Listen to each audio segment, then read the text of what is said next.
મિત્રો આજના આપણે વિડીયોમાં જોશું કે વધારે પ્રમાણમાં પેશાબ લાગવો અથવા વારંવાર પેશાબ લાગવો તેનું કારણ શું હોઈ શકે, કે ઘરેલું ઉપચાર શું કરી શકીએ અને આયુર્વેદમાં તેની ચિકિત્સા વિશે શું કહેલું છે. તો ચાલો જાણીએ આપણે આજના વિડીયોમાં.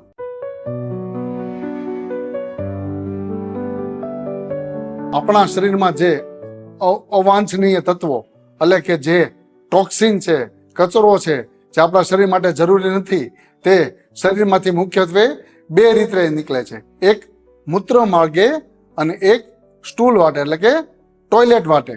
તો આ અવાંછનીય તત્વો નીકળવા પણ જરૂરી છે, શરીરમાંથી કચરો નીકળવો પણ જરૂરી છે. જ્યારે આપણે યુરિન કરીએ છીએ એનો મતલબ એમ છે કે તે શરીરમાંથી આપણો કચરો બહાર કાઢે છે, આપણા શરીરની શુદ્ધિ થઈ રહી છે.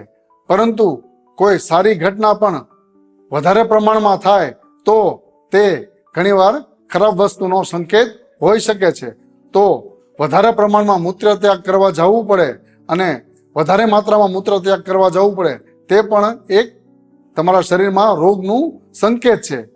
તો ચાલો જાણીએ કે આના કારણો શું શું હોઈ શકે. સૌથી પહેલું કારણ છે કે મૂત્રવ સંસ્થાનમાં ઇન્ફેક્શન એટલે કે યુરિનરી ટ્રેક ઇન્ફેક્શન થયું હોય તો પણ આ તકલીફ થઈ શકે છે. અને ઘણી બધી દવાઓના કારણે અથવા બહારના કારણે પણ તમને મૂત્રવ સંસ્થાનનું ઇન્ફેક્શન થઈ શકે છે. આ સિવાય ડાયાબિટીસના દર્દીને પણ વારંવાર મૂત્રત્યાગ કરવાની ઈચ્છા થતી હોય છે, કે વધારે પ્રમાણમાં મૂત્રત્યાગ કરતા હોય છે.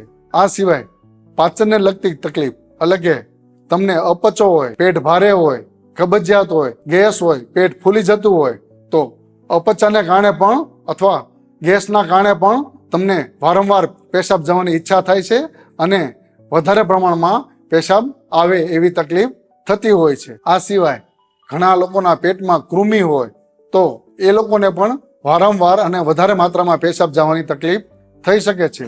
આ સિવાય શિયાળામાં પણ તમને પેશાબ જવાની તકલીફ વધારે થઈ શકે છે. ઉનાળાની કમ્પેરિઝનમાં શિયાળામાં પરસેવો ઓછો વળે છે, એટલે ઉનાળાની કમ્પેરિઝનમાં શિયાળામાં તમને પેશાબ વારંવાર અને વધુ માત્રામાં થઈ શકે છે. આ સિવાય પ્રેગ્નેન્ટ લેડીમાં પણ તેને તેના મૂત્રાશય પર વધારે પડતા દબાણ લાગવાથી એને વારંવાર પેશાબ જવાની તકલીફ થઈ શકે છે. આ સિવાય તમે ઘણી બધી એવી દવાઓથી પણ તમને વારંવાર પેશાબ જવાની તકલીફ થઈ શકે છે. તો સૌથી પહેલા તમારે કારણ જાણવું જોઈએ કે તમને વારંવાર અને વધુ માત્રામાં પેશાબ શું કામ લાગે છે, તો જ તમે તેની ચિકિત્સા સારી રીતે કરી શકો અને તમે આ તકલીફમાંથી સંપૂર્ણપણે મુક્તિ મેળવી શકો. એટલે પહેલા તેનું કારણ જાણવું ખૂબ જરૂરી છે. તો સૌથી પહેલા આપણે તેના ઘરેલું ઉપચાર વિશે જોઈએ. તો આ જે ઉપચાર હું કહું છું એમાં ઘણા લોકોએ આ ખાધેલું જ હશે. તો કે કાળા તલને શેકીને તેના ગોળમાં લાડુને રેગ્યુલર બનાવીને ખાવાથી તમને બહુમૂત્રતામાં ફાયદો થશે. અને આ વારંવાર પેશાબ જવાના કારણે તમને નબળાઈ લાગતી હોય તો તમે કાળા તલના લાડુમાં ખારેક મેળવીને પણ લઈ શકો છો.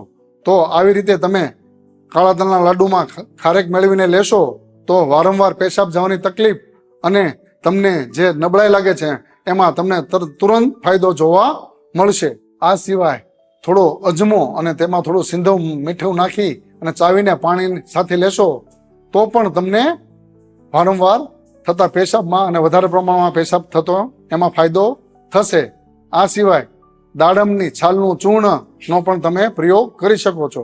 અડધીથી 1 ચમચી તમે દિવસમાં 2 વાર લઈ શકો છો. અને તમે દાડમના છાલનો ચૂર્ણ ઉપયોગ કરો છો તો 1-2 ડોઝ કે 1-2 દિવસમાં જ તમને તુરંત લાભ એટલે કે ફાયદો જોવા મળશે. આ સિવાય યુરિનરી ટ્રેક ઇન્ફેક્શન એટલે મૂત્ર માર્ગ સંસ્થાનના ઇન્ફેક્શનમાં તમે બેકિંગ સોડા એટલે કે ખાવાનો સોડા પાણીમાં ઘોળીને પીશો તો પણ તમને ફાયદો થશે. આ સિવાય બહુમૂત્રતામાં તમે આમળાના રસનું સેવન કરશો અથવા આમળાના ચૂર્ણનો પ્રયોગ કરશો તો પણ તમને ઝડપથી ફાયદો થશે. આ સિવાય બહુમૂત્રતા માટે વાત કરીએ તો આયુર્વેદમાં પણ ઘણી ઔષધિ છે. શિલાજીત, ચંદ્રપ્રભાવટી, ત્રિવિક્રમ રસ, બહુમૂત્રાંતક રસ, સોમનાથ રસ, ગોક્ષુરાદી ગુગળ આ બધાનો તમે પ્રયોગ કરી શકો છો. પરંતુ આ બધી ઔષધિ તમારી તાસીર અનુસાર અને તમારા રોગ અનુસાર અલગ અલગ હોઈ શકે છે. એના માટે તમે નજીકના આયુર્વેદ ચિકિત્સકની સલાહ લઈ અને તમે સારવાર લઈ શકો છો, જેથી આયુર્વેદ ચિકિત્સક તમારા રોગનું કારણ, તમારી પ્રકૃતિ અને તમારી તાસીર અનુસાર દવા આપે તો તમને ખૂબ ઝડપથી અને સરળતાથી તમને રિઝલ્ટ મળી શકે. તો મિત્રો, આપણે આજના વિડીયોમાં વારંવાર લાગતા પેશાબ અને વધુ પ્રમાણમાં લાગતા પેશાબ વિશે વાત કરી. તેના લક્ષણો શું હોઈ શકે, તેના કારણો શું હોઈ શકે અને તેની ઘરેલું ચિકિત્સા શું હોઈ શકે અને આયુર્વેદમાં તેની ચિકિત્સા શું છે તેના વિશે વાત કરી. આશા છે કે આ વિડીયો તમને ખૂબ ઉપયોગી થશે. આયુર્વેદમાં રહો, સુખી રહો. જય ધન્વંતરી.